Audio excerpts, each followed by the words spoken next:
Oke, selamat siang my master, nih, favorit gue di Halo, trader. selamat siang Bro Bans. Selamat sore juga Ko Hengki. Apa kabar? Baik, baik. Lebih baik satu minggu ini baik ya semua. Semua Baik penyakit hilang. banget. Heeh. Iya, blue chip terasa tidak berguna lagi ya di window dressing semenjak adanya fenomena bank terbaru ini. Heeh. Iya, Oke, ya suara aman ya window teman-teman? dressingnya di Pak Pepe gitu. Iya dong. Halo Koheng, wah ini banyak nih, mantep banget ya, ini Halo. banyak Heeh. fansnya tuh. Fans para Remora-Remora. Wih, Iya. mantap. Halo, Oke halo. ya, oke ya teman-teman ya, suaranya jelas Kohengki ya. Kita langsung mulai aja. Hmm. Em, Sebelum kita mulai nih teman-teman yang mungkin pada belum kenal ya sama Kohengki ini yang lebih kita kenal dengan Remora Traders, mungkin kita boleh minta dong Kohengki untuk kenalan dulu dan mungkin boleh cerita latar belakang kenapa sih disebut Remora. Silakan Kohengki. Karena prinsipnya Remora itu ikan, gitu ya kan, ikan yang suka nempel lah. Nah, kalau saya bahasa kasarnya ya nempel di ketek gitu ya kan. Nah, ini kan di market kita nempelin orang gitu. Kita bukan mover, bukan market maker, kita hanya ya sahamnya menarik kita in, sahamnya nggak menarik ya kita out gitu. Jadi intinya kita tempelin terus-terusan seperti gitu. Itu filosofi utama dari Remora Traders-nya. Itu sejak tahun berapa kok berdirinya kok bentuk Remora? Mungkin boleh cerita sedikit ya teman-teman. Dulu saya trading mandiri ya, maksudnya saya trading sendiri pas COVID gitu. Nah, ada namanya Mbak Ayu gitu. Mbak Ayu yang dulu bilang, "Heng, lu ngajar dong, lu ngajar dong." Nah, maksudnya ya baru dari sana seperti gitu. Cuman dari awal saya tuh trading sendiri gitu. Pas COVID lah, gitu. Banyak belajarnya pas COVID. Pertama kali rekening jadi itu adalah ketika indeks rebound. Jadi ya wakini lah seperti gitu. Oke, jadi termasuk juga angkatan COVID garis keras nih ya. Iya, betul. COVID garis keras saya gitu. Nah, jadi kita teman-teman sama ya kalau namanya kita baru ya belajar pasti pasti banyak juga kegagalan-kegagalan. Mungkin Ko Hengki boleh dong cerita sedikit sebelum yang kita kenal sekarang. Beliau sudah sering menang ya di kompetisi-kompetisi trading dan beliau juga sekarang merupakan mentor yang sangat kompeten sekali ya sekarang di juga sudah merupakan anggota dari CP juga salah satu ya dari KB Palmuri Sekuritas Semarang juga ya. Nah, dan boleh kita cerita sedikit mungkin awal perkenalan saham mungkin pasti nggak mulus-mulus amat nih. Mungkin boleh sedikit cerita Oke, kegagalannya waktu awal mulai kok. Silakan. oke, betul. Pertama kali saya trading itu cuan besar. Tapi karena COVID, bukan karena skill. Itu yang perlu digarisbawahi ya. Jadi pertama itu saya lawyering gitu ya. Lawyering pertama kali fresh grade, kerja gaji 12 juta. Bagi saya sih udah gede gitu ya kan. Tapi itu bisa didapatkan dalam 1 hari, 2 hari gitu pas trading dulu. Nah, tapi itu ya sekali lagi kembali pas masa-masa COVID, wih enak banget gitu ya. Kok duit kayak tercetak seperti nggak ada artinya. Nah dari sana baru saya tertarik dengan trading. Tapi saya lupa kalau saya pertama kali belajarnya itu adalah ketika pas COVID. Nah setelah Tuh. COVID ada masa-masa yang suram lah. Akhir tahun COVID itu suram, gitu ya kan. Nah itulah cuannya hilang semua, mulai hilang. Dulu malah saya masih kayaknya ingat tuh, saya beli hope di harga tinggi gitu. Biasa sih cut loss ya gitu ya. Cuman hope-nya harga tinggi banget saya beli, dicabut bid dibanting, gitu. Nah, saya masih ingat masa-masa seperti itu dan ya rugi banyak dari sana, terus top up. Baru setelah fase itu saya sideways. Sideways dalam artian apa? Dalam artian portofolio saya itu, let's say, hari ini cuan 10 juta, besok hilang 10 juta. Cuan 10 juta, hilang 10 juta. Jadi end of the month, every month itu ya BEP terus gitu. Jadi rugi fee terus, rugi fee. Nah, baru 2 tahun, saya kan 3 tahun trading, jadi 2 itu masa-masa 1 tahun ya. Nah, 2 tahun kemudian, 2 tahun belakang ini, ya syukurnya tiap bulan hijau, mau indeks gimana atau gimana pun portofolio saya bertumbuh, termasuk yang masa-masa paling susah yang kemarin ya, yang Oktober November itu susah banget gitu. Cuman berhasil tumbuh, jadi kurang lebih ya tumbuhnya juga 1 tahun ini tumbuhnya gila-gilaan gitu ya kan. Jadi kan contoh lah, taruh 100 juta aja bisa jadi 1 M gitu ya kan, karena saya memanfaatkan fitur dari Valbury gitu, itu fasilitas yaitu limit. Tentunya itu nggak akan terjadi kalau nggak ada limit dan mainnya gila juga seperti itu. Nah jadi kurang lebih fasilitasnya seperti itu, dan mumpung Valbury sangat suportif ya, dia cuma nanya, Hengki kamu butuh apa? Oh butuh ini Mister, oh oke dan jadi ya manfaatin gitu. Oke, itu keren banget. Jadi kalau dulu kita trading itu kalau namanya ada namanya beginner luck ya. Waktu itu fenomena semua market naik. Jadi jangankan kita punya ilmu, pokoknya basing cap cup aja pasti cuan ya waktu itu. Betul. Dan mulai rugi itu apakah sempat kegerus equity kok? Kalau saya kan sampai trading itu equity habis top up habis gitu. Awal tahun iya. Awal tahun iya top up. Semenjak itu saya nggak pernah top up lagi. Beginner luck, tapi percaya nggak percaya, tanpa loss-nya itu saya nggak mungkin belajar. Justru ketika loss dalam itu ya, ya 2 pilihan, either kamu terserah nggak harus trading ya gitu. Kalau kamu loss, pilihannya 2, kamu give up atau kamu evaluasi gitu. Kalau saya udah kecebur ya gitu ya, saya sudah resign dari lawyering gitu ya kan. Wah ini mau nggak mau nih hajar nih gitu. Jadi saya evaluasi dan kebetulan ketemu orang-orang baik lah gitu ya. Selalu saya nggak tahu ya.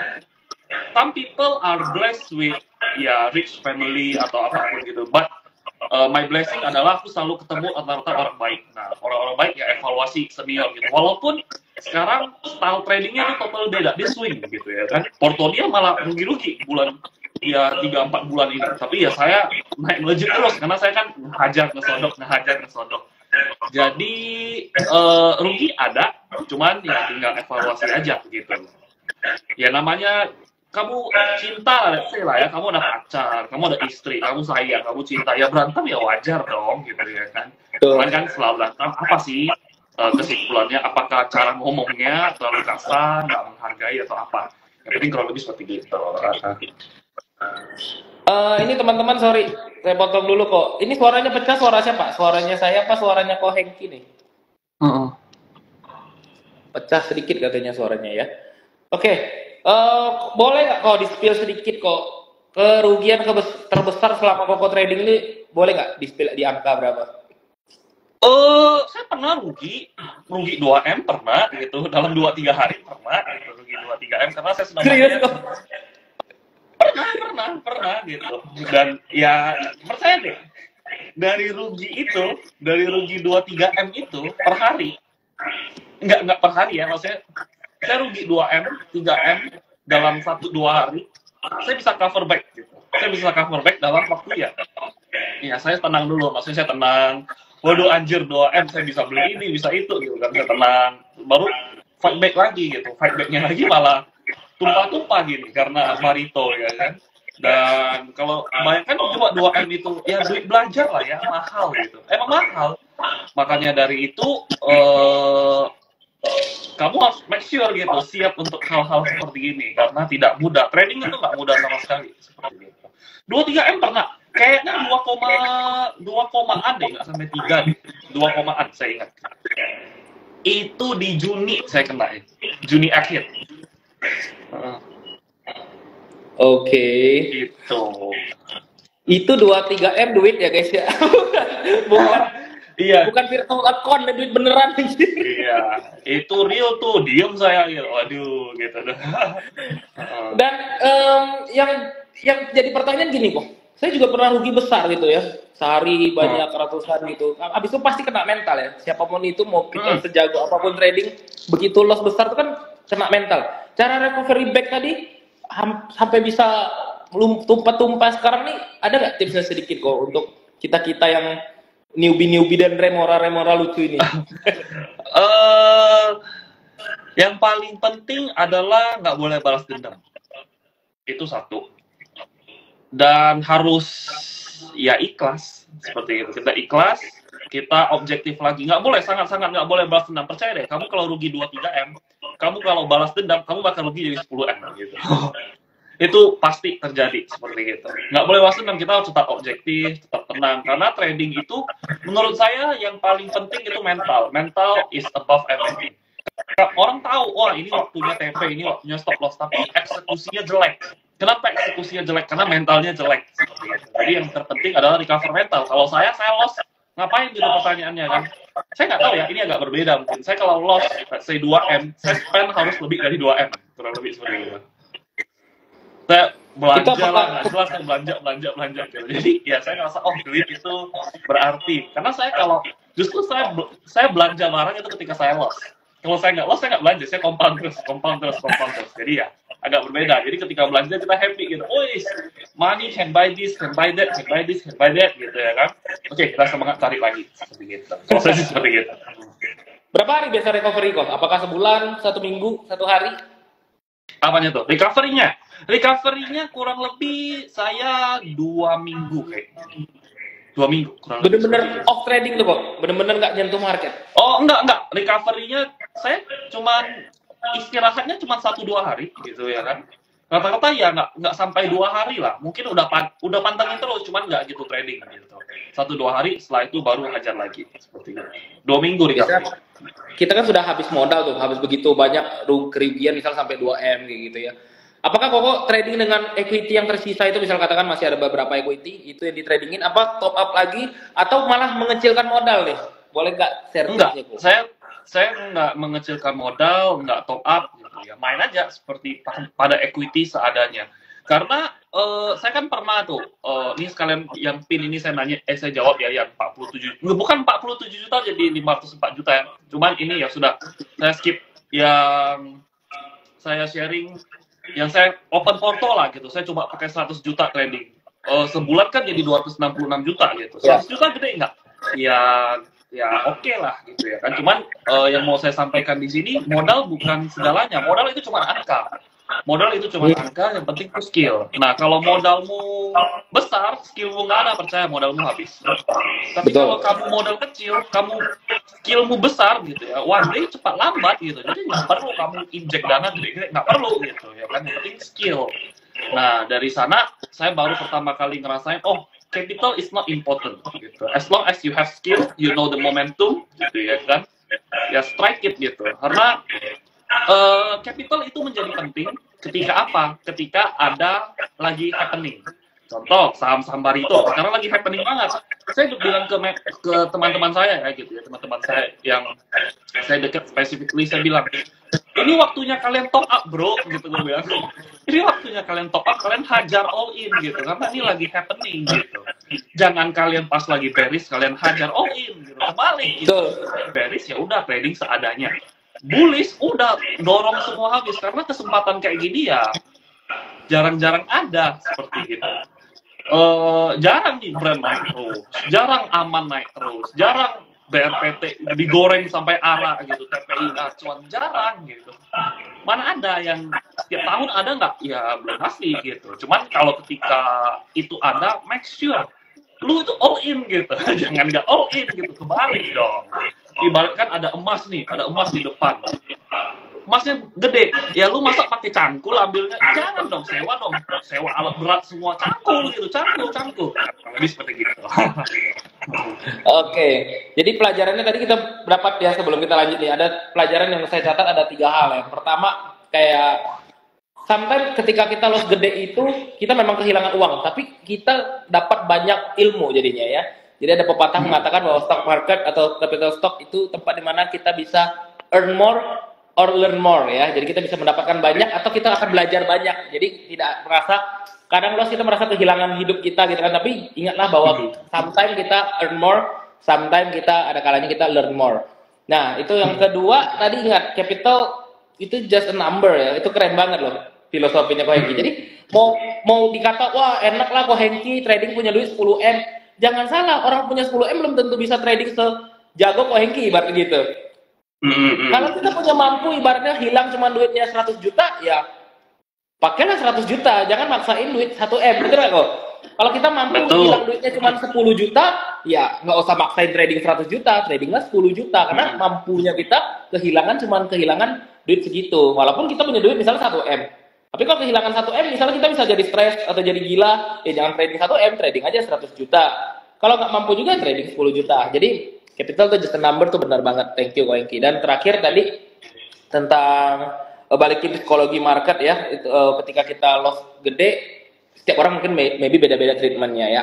Jadi lakukan apa yang membuat mood kita balik lagi aja ya kok ya. I think tadi apakah dengan belanja, apakah dengan kita jalan-jalan, yang penting mood kita balik aja dulu supaya kita waras lagi ya. Habis loss biasa kan kita jadi tidak waras tuh. Ketika kalau kita paksain trading makin loss lagi gitu kalau kita belum waras. Jadi kita harus balikin mental kita biar jadi waras lagi. Iya. Saya mungkin tambahan dikit Bro Benz. Yang sekarang ini mungkin semenjak saya pernah loss gede itu kan, naik ke next level. Next levelnya apa? Next levelnya adalah gain atau loss, ya sudah. Saya gain gede gitu ya kan. Beberapa hari ini saya gainnya luar biasa besar gitu ya kan. Dari luar biasa besar, apakah saya happy ya? Dalam hati saya pasti ada happy. Cuman, oh ya udah gitu. Saya juga nggak sampai nggak tidur happyan gitu-gitu enggak gitu. Begitu juga dengan harus berlaku dengan loss. Jadi gain atau loss ya harus netral gitu. Dengan kamu netral, nggak euforia, nggak baper kelebihan, menurut saya itu kamu trading lebih enak enteng gitu. Jadi kayak main game. Kita kan aku trading bid offer. Tetep bagus beli, jelek jual, bagus beli, jelek jual. Oh ini breakout sodok, ya tinggal kayak gitu. Benar-benar kayak main game gitu. Ya kayak main FIFA lah, kamu passing kiri, passing kanan, passing kiri, passing kanan gitu. Kadang sliding gitu. Ya it's fun gitu lah. Jadi you wake up every day it's fun. Gitu. And selain it's fun, dapat duit gitu. Seperti gitu. Oke, ini banyak banget kok pertanyaan dari teman-teman ya. Saya coba sampaikan satu-satu ya teman-teman ya. Nah ini ada pertanyaan. Sekarang Koko apakah sudah tradingnya full time? Dulu kan masih bekerja kok ya, sambil kerja nggak sih? Full time kok. Dari awal saya trading full time kok. Cuman sempat dari pertama kali saya cemplung langsung full time. Saya nggak full time. Pernah sempat ya 6 bulan lah gitu ya. Ada bisnis sedikit, cuman saya sadar saya nggak suka kerja sama orang gitu. Jadinya udah balik trading lagi gitu. Jadi dari sana seperti itu. Dan ketika sudah ketemu tadi titik baliknya ya, titik balik dari rugi gede jadi bisa menghasilkan gede sampai sekarang psikologinya sudah stabil gitu ya, sudah sideways. Jadi cuan sudah biasa aja, rugi juga sudah biasa aja, let it aja, tulus aja ya pokoknya apapun yang terjadi. Itu ada mentor yang mungkin bisa di-spill nggak kok? Apakah otodidak atau ada sosok mentor yang Koko sama ini menjadi idola atau role model, mungkin boleh di-sharing tuh? Kalau mentor saya yang di scalping nggak ada gitu. Saya belajar sendiri gitu. Cuman pernah ya ada kesempatan lah ngobrol sama Mbak Puput gitu. Jadi banyak pengalaman beliau yang nge-influence saya dalam tanda kutip gitu ya. Maksudnya kayak gitu, pengalaman dia gitu. Karena belajarnya dari pengalaman gitu. Karena bid offer seharusnya saya nggak tahu ya, rata-rata saham yang dia masuk sama saya masuk itu kurang lebih sama gitu. Dan saham-saham yang kita masuk, orang-orang big player pasti masuk gitu, ya kan. Jadi ya seharusnya sih sama ya, tinggal pengalaman. Tapi kalau mentor yang apa ya, secara mental ya, yang lucu itu Ko Daniel gitu tuh lucu banget gitu. Dia kan orangnya hajar aja dulu gitu ya kan. Jadi saya suka seperti gitu ya, hajar aja dulu, mikir belakangan seperti gitu.